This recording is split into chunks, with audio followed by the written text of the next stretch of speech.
decide as a dev tool practitioner whether the company you're working for is going to be part of a dev's identity, or is it going to be just a tool they use that they're going to use it and then hopefully forget about it for a while until they move on to the next project or the next company. I think that's a crucial discussion to have in the DevRel context. Hi everyone, you're listening to Scaling DevTools, the show that investigates how DevTools go from 0 to 1. I'm joined today by Dan Moore, who is the head of DevRel at FusionAuth, which is an Auth provider, kind of a similar, but hopefully a lot better than Auth 0. And yeah, thanks so much for joining, Dan. Thank you for having me, Jack. Dan, I was kind of shocked that you are bootstrapped. I was dumbfounded when I realized as we spoke. Could you tell us a bit about FusionAuth and about the journey?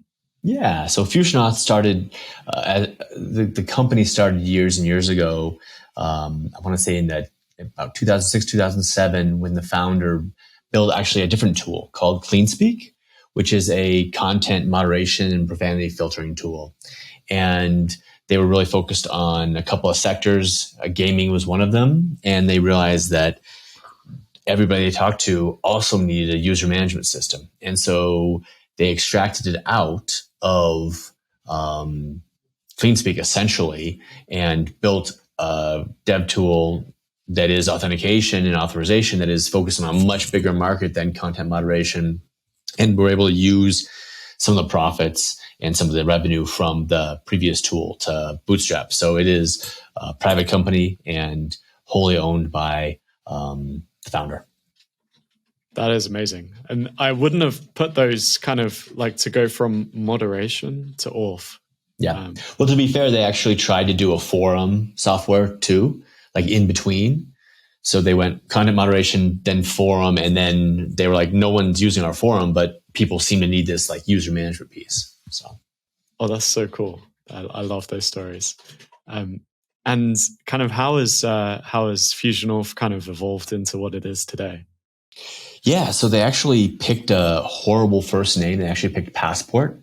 And I want to say that was in 2016 is when they started to kind of really extract it out and didn't get a lot of traction. And then they went with a model that was, I think they were just doing normal commercial sales, kind of based on where they'd come from, right? With the content moderation software, there was no freemium offering. But then they decided to make it free. And it's not open source. It's actually a different license, but it is free to use for as many users as you want if you run it yourself. And again, because of their history, it's a downloadable piece of software, but there's also a cloud offering. So they have, some people and many of our clients actually run it on-prem or in their private cloud and need that and want that control while still offloading some of the worries about authentication and such functionality. Other people use our cloud offering. And actually, I've had more than one customer say to me, like, we chose you because we could move between those two, right? So if you're starting out as a small company, you may not have a DevOps team. You may say, oh, we want to do it in the cloud, but we want in the future the ability to bring it in-house so that we can control costs and also have more assurances about compliance and security and things like that. Yeah, that's really cool. And I guess like the whole like starting story probably informs everything today. And one of the things that you mentioned before is that you don't have a Slack channel for your community. So we do have a Slack channel. Sorry. We talked, no, we just don't emphasize it. So here's the thing, like this was 2 years ago-ish when I was on board and we were starting to actually see some real uptake with our community. And we were faced with the decision of, do we support Slack? Do we support something that is an online solution, such as a forum, or both? And as a smaller bootstrap company, we're about 25, 30 people now, so we're not that small, but we really had a choice to make. And I pushed hard and because I was essentially owning it, I won of going with a forum. And we still have a Slack, and it is community members helping community members, which is awesome. I will say it's not super active. The forum is where the staff checks in, and we made this kind of calculated choice of Slacks are really Slacks and Discords, they're all kind of bunched together, right? Synchronous communication versus asynchronous communication. Synchronous communication is really awesome for people getting an answer right away, for people like starting to feel like allegiances, and for basically people who are kind of running into issues, getting help as they need it. The problem with that is that it's a write-only medium, especially a free community Slack. And we tried to help people on the Slack, and we'd see the same questions come up over and over again. And I know there are tools out there that will pull things out of Slack and put them in more defined forms. But, my argument was, why not just do that at the beginning? And so we use a piece of software called NodeBB, which is a forum software. And we have thousands of posts there. And I regularly get clients and users who reference things that I've written there 2 or 3 years ago, which is fantastic because it means Google's finding it. And it also means that people are able to self-serve without us having to answer that question. Whereas in Slack, I 100% guarantee 70% of the time, it works all the time. I mean, people would have to be there to answer those questions. The other thing that is just a benefit for all your listeners is, I will say it's on the order of 10% of our absolute traffic is coming to the forum pages. So, and some of that is garbage traffic. Like we have a really popular post about using tar, the tool to extract archives. And we've dealt with some spam stuff, but a large chunk of it is people who are finding us long tail keywords, people who are using FusionAuth or trying it out and just Googling for the answer. Because, and this is something that Taylor Barnett, I worked with her a couple of years ago. She said that, I'm maybe paraphrasing her, but she said that Google is essentially the UX for developers for documentation. Like you can build all the nice browsing and all the nice search engines and stuff inside your documentation, but most people are going to just use Google. So, yeah, that's all I use. And even like Stack Overflow and stuff, no one really ever searches on Stack Overflow. Totally. Yeah, that's a really good point. And it always feels like it's kind of at least a step ahead as well. Like it's like the docs, it's really hard to keep them up to date, but at least if you can find an answer on the forum until the docs catch up. Yeah, we actually have an internal, like in our own internal Slack, because I think Slack is fantastic for internal communications. We actually have a channel called Post a Forum Later, where I try to capture support tickets, things that we've interacted with customers, because we have separate support channels for people that are paying us money, and move them to the forum. And the thing I love about a forum post is it doesn't have that same heavy weight of being 1,000% true for all time that documentation does, right? Like if I post a forum and it's like, I post it now, today, when someone finds that 2 years from now, they don't have the same expectation of being correct, and it doesn't enrage them the same way that it would if they found documentation that was out of date, which I think all users should be enraged when documentation is out of date. I am, when I'm like, I just spent time, I wasted my precious time, like following this documentation that's out of date. But a forum post, I think there's a little more relaxed nature of it, an expectation that it may or may not be applicable to the current day. Yeah, 100%. And there's also like that kind of personalization of it to someone's problem. Like, you can see, someone replies with, okay, here's how you do it. And they're like, oh, by the way, this is how I ended up using the answer that your team gave me to make it work for my specific case. And it's like GitHub issues has like just quietly become such a huge part of developers. And I feel like the forum is probably a very similar kind of. I was fishing through a GitHub issue last night. I think that's just part of, especially if it's an open source project or a project that's in the open, that just becomes part of your developer workflow is, maybe you're using Google to surface the GitHub issue, but you definitely are looking through that. Yeah. It's really interesting. So that's your spicy take ticked off that we should get people onto. Don't use Slack, use a forum. Yep. Amazing. And could you tell us a bit about like your experimentation? I know it's something that you're quite passionate about. Sure. So, I mean, obviously the Stack versus Forum thing was an experiment which I feel like has been successful.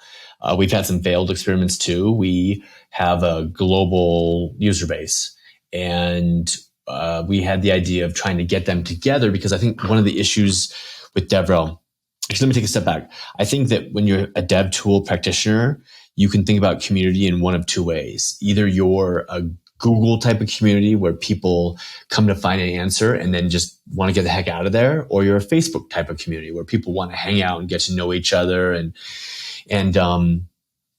I feel like everybody seems to want to be that second kind, right? They want people to hang out and like love their product. We talked about this previous to the call. Like Auth is to some extent a boring solved problem, or and we can discuss about like what parts of it are broken, but like there's a big chunk of it that is a standard that a lot of people implement, that, you know, people know about. And there's a ton of open source, closed source, commercial free offerings that can help people with Auth. So from my perspective, we are much more likely to be a Google type. FusionAuth is, and I think most dev tools that aren't shiny and new and like are pushing boundaries of technical experience. I'm not saying that FusionAuth isn't doing that in some ways. I think we are, but we're certainly not. I don't think anyone would say we're as sexy as like a DORA measurement tool, or somebody who's, I heard about a startup that was doing intent-based authorization against Kubernetes clusters, where you ask your you basically see what the developers want to do, and then you grant access just based on that. So those things are sexier, and I think those are more likely to get like a Facebook type of interaction. So with that said, we were still trying to decide whether we were going to be a Facebook or a Google type of interaction. So we tried to do a synchronous meetup. And so we found a tool, and we actually scheduled a couple of different times because, as I mentioned earlier, we're a worldwide audience. So we had people in Europe, we have people in Australia, we have people in Asia, we have people in North America and LATAM who are all using our software. And we want to get them together so they could foster community, right? Talk to each other. And we did that. And we posted a bunch of places. We sent it out in our newsletter, I think. I did some, person-to-person outreach, kind of like retail instead of wholesale. And we ended up getting 2 people to show up. Actually 4 people, but 2 of those were FusionAuth team members. And it was just a tremendous amount of effort for not much. It was nice to talk to them face to face, but it was not going to achieve anything that we wanted to achieve in terms of helping to promulgate that community feel. Yeah, it totally makes sense. It's like one of our guests recently was doing like a geo API, and it's like he was saying something very similar, that it's like you need it when you need it, and then it's just a background thing, and it's there and it does the job, but it's not part of your identity. It's not totally. Yeah. That's a good way to put it. Is our developers going to be like, if you're a React developer or a Svelte developer or, Ruby on Rails, I'm big in the Ruby on Rails community. I'm not big in there. Sorry. I'm big into it. I help support a local meetup, and I like Ruby on Rails. Like I say, that's part of my identity. Auth, GeoIP, other sets of tooling, it's not part of their identity. It is a tool they use. So that's a good way to put it. Yeah, I like it as well. Okay, so that was like maybe one of the experiments that didn't go as well, but love to hear about some of the experiments that did go well. Yeah, so one that I think has been really useful for me, and I think helpful for the company and helpful for our users, is what I call community stories. And so I think one of the hard things when you have a freemium model, especially since people can use our software anonymously, right? They can download it from Docker or get a Debian file and run it themselves, and we never hear about them, except for if they file a GitHub issue or a forum post or whatnot. Obviously, at that point, you can start to engage.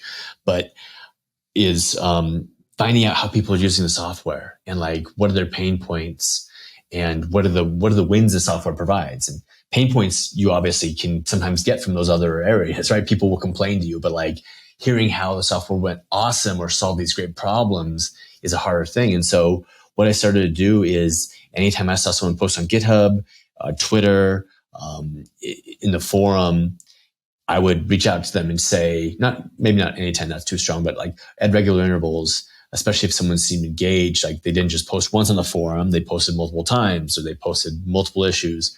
I'd reach out to them and say, hey, do you want to do a community profile? And I'd say, this is what it looks like. It's 8 to 10 emailed questions with one round of follow-up. And I turn it into a blog post. We give you a link back to your app or site or whatever you're building. And we've gotten about 20 or 30 of those on our blog now. And it's just been super helpful for me to get to know the community better and get to know the kind of problems they're solving. I think it's actually helpful for SEO because it's long tail keywords. And then finally, I think it's really actually been helpful for our sales organization because, proof of something that that a customer said a year ago, oh, they do this really well, is way better than something that a salesperson might say to a prospect right now. Yeah, so such a good point. I used to work in sales a long time ago, and it was like if it's not like there's so much pushback about like, oh, this is interesting, but it's not relevant because they're big and I'm small, or they're not in retail. They all want to know, like, everyone wants to know, like, is there an example that's like same industry, same size as me? Totally. And community stories can be part of that. Like, they're not going to be that whole solution, but like, I think as far as like helping the community to know each other, it's a step forward, and it definitely help me and my team understand our community better.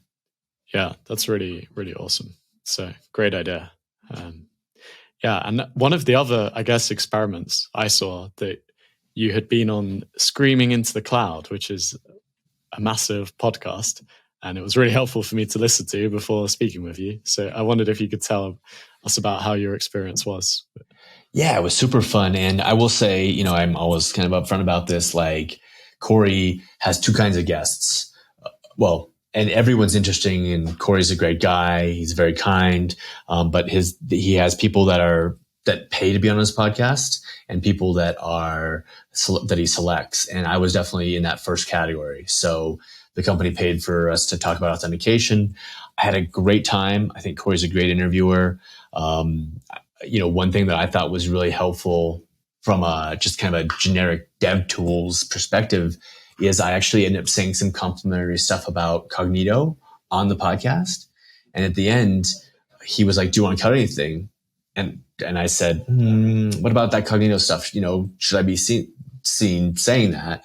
And he said, 100% we want to keep that in because it helps your credibility and it helps you. And it's true, right? Don't say if it's not true, but like, it's helpful to be, maybe a good way to put it is, if all you are is rah for your company and you say we're the right fit for every problem and there's no product as good as us for every single dev in the entire world, people are going to like roll their eyes and move on, right? So actually complimenting someone, a competitor who does something well, is a good thing to do as a DevRel in my mind, because it shows that you're aware of the market. It shows that you're not an a-hole. It shows that you're not, that you don't believe that the right product is good for everything. And I'll be the first person to say, like, there are people for whom FusionAuth is not the right product. And I think there's a wide swath of people that it is good for, but there are definitely people that it is not. And so I think keeping that honest truth and the integrity of, this competitor is AWS Cognito, for example, is way better if you're totally in the AWS ecosystem and you need to like manage IAM roles and have them coordinate with users, right? Or access to S3 buckets. Cognito's native. It's going to be better at that than FusionAuth or Auth0 or Clerk or any of the other solutions. Saying that is not an admission of weakness. I'm going on and on about that. It was a great experience. Corey is a great interviewer, and if you ever get the chance, highly recommend. Yeah, that's really cool. One of the things that Corey mentioned was that you were always like replying to his emails, and that like you send him loads of links and stuff. And it sounded like, it's like a kind of seems like a good idea for many reasons, but to like kind of have relationships with these kind of big platforms before you go and say like, hey, let's sponsor as well. So I would actually take a step back, and I would challenge any one of your listeners to actually go to an email list that you subscribe to, because I know you all do. And when you find something that resonates with you, right? There was a great link in there, or someone wrote a great article, reply and say thank you. And all you have to do is say, thanks, that article was great. And I guarantee you'll be in the 1% of people who actually do that, because I actually have a small email list I run for a different project, and it sends out emails every couple of weeks. And I guarantee you that I can think of probably there have been 10 people of thousands of emails I've sent who've actually replied. And so if you reply, you are, and that's true whether it's Corey or it's me, right? Like, and Corey has thousands of people on his list, or tens of thousands, and I have hundreds. But either one, we're going to appreciate that, because when you're writing a newsletter, similar, probably this is true with podcasts too, Jack. I mean, I'm into your perspective, 100%. but like, you're screaming in the void, right? Like, you don't know what resonates with people, and just hearing, oh man, that article was great. It puts fire in your belly. It gets you excited.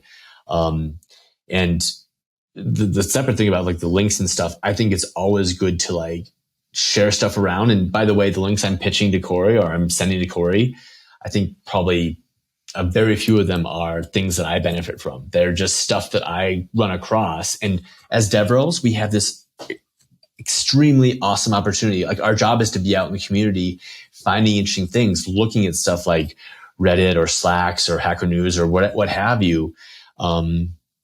When you run across something that you think would be interesting to someone like Corey or someone like Chris Short, who runs a DevOps-ish, or interesting to you, send it to them. And it's not hard. You don't have to expect any kind of response, but like, I guarantee you that that's kind of low effort relationship building that one feels good, because you're helping the person that wrote the link, the article at the other end of the link too.